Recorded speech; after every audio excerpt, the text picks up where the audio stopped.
In the prestigious Carli estate, Stefano, a successful businessman with 70 years of life experience behind him, wandered around his elegant study. The walls were adorned with family portraits, including one of his only son, Luca, a young man of 30 with an intense gaze and natural elegance.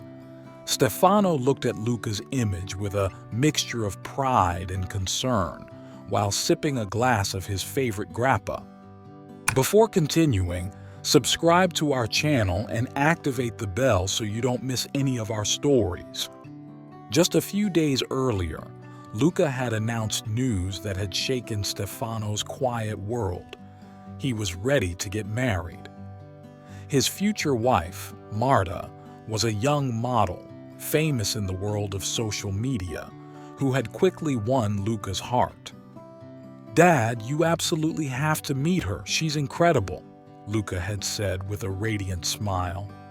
But Stefano, with the wisdom accumulated over years of experience, did not share his son's enthusiasm. Something in Marta's description left him perplexed, and he feared that the young woman was attracted more by the wealth and fame of the Carlis than by Luca as a person. Determined to clear things up, Stefano devised an unusual plan.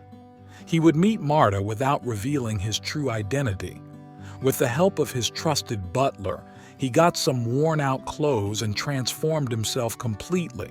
He let a wild beard grow and dyed his hair a dull gray. When he looked in the mirror, the image of the powerful entrepreneur disappeared, giving way to a man with a shabby and tired appearance. The next morning, Stefano went to an exclusive cafe that Marta usually frequented for her photo shoots, determined to test her. He entered the place just as Marta was sitting at a table, sporting a haute couture dress. He approached the maitre d' and, in a hoarse voice, asked if there were any jobs available. Marta, hearing the request, turned with a surprised expression.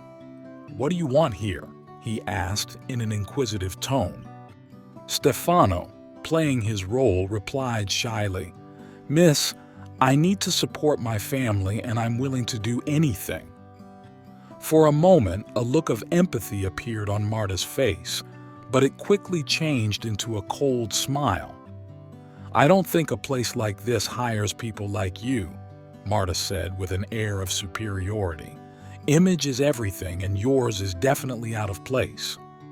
When he saw her up close, something familiar struck his mind, like a flash of recognition that he couldn't decipher. Marta's sharp words hurt Stefano, even though he knew she was only acting. He left the cafe with a heavy heart, realizing that his worst suspicions about Marta might be well-founded. Next to Luca, he wanted a more humble woman. Back home, Stefano couldn't stop thinking about that girl's face. Her features. There was something that deeply disturbed him, but he couldn't understand what. As he struggled to find an explanation, a distant memory surfaced in his mind. Suddenly, everything became clear. Marta looked incredibly like Lucia, the housekeeper who had worked for him for many years, even before Luca was born. Lucia had not been just an employee. She had been a constant and reassuring presence in his life. A wave of devastating doubts assailed Stefano. It couldn't be true. The next day, Marta was invited to the villa. Upon her arrival, she was fascinated by the majesty and luxury in which Luca lived. Her desire for ambition grew even more when she saw with her own eyes the wealth that surrounded that family. She was welcomed by the butler and accompanied to the main room where Luca was eagerly waiting for her. Shortly after, Stefano joined them. As they introduced themselves, Marta, with a thoughtful expression, said, "I feel like I've seen her somewhere before." Stefano, hiding his inner turmoil, replied with a smile, "Probably yes. I've appeared on several covers too. I could steal your job," he joked. "But I've always remained very humble." Marta sensed a subtle dig, as if he wanted to allude to something personal. During the conversation, Stefano tried to find out more about Marta's family. He asked her about her childhood and her family. Marta mentioned her mother, Lucia, and her younger brother, but when she came to talk about her father, her tone of voice changed. "I never knew my father," she said. "He abandoned my mother when she was pregnant. Then, my mother met another man who raised me, but I haven't had any contact with them for years. I've closed that chapter of my life."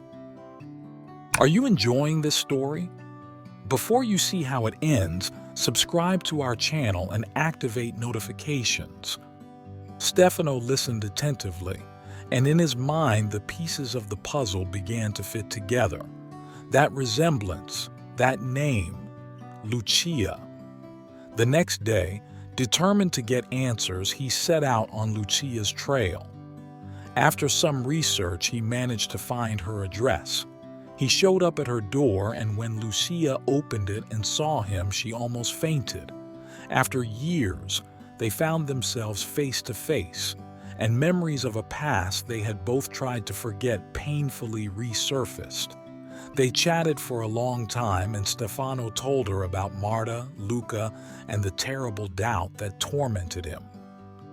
Lucia, with a sad and resigned expression, finally confirmed his fears. "Yes, Marta is your daughter." Stefano felt his world collapse. That revelation shocked him deeply. He returned home in a state of disbelief and confusion. Marta was his daughter, and Luca and Marta were half-siblings. Whirling thoughts invaded his mind, and the anguish of having to tell Luca everything consumed him. Unable to face the situation right away, Stefano got into his car and drove for hours, aimlessly, trying to find some clarity. When he returned to the villa, ready to reveal the truth, he found Marta and Luca already sitting together, in a tense silence. Lucia, overcome by remorse and worry, had called Marta and told her everything. Now, sitting next to each other, Marta and Luca looked at each other, but they couldn't find the words. Their looks were full of unanswered questions, pain, and disbelief.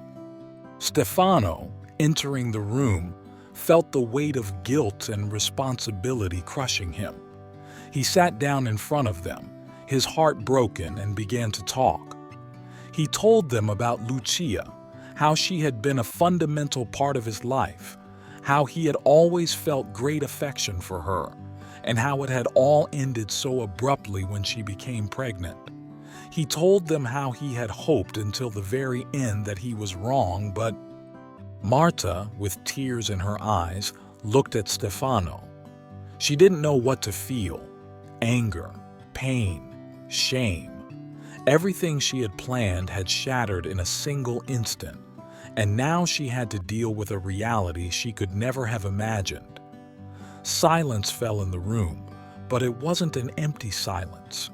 It was the silence of someone who was trying to find a way through the chaos, of someone who was trying to accept the unacceptable.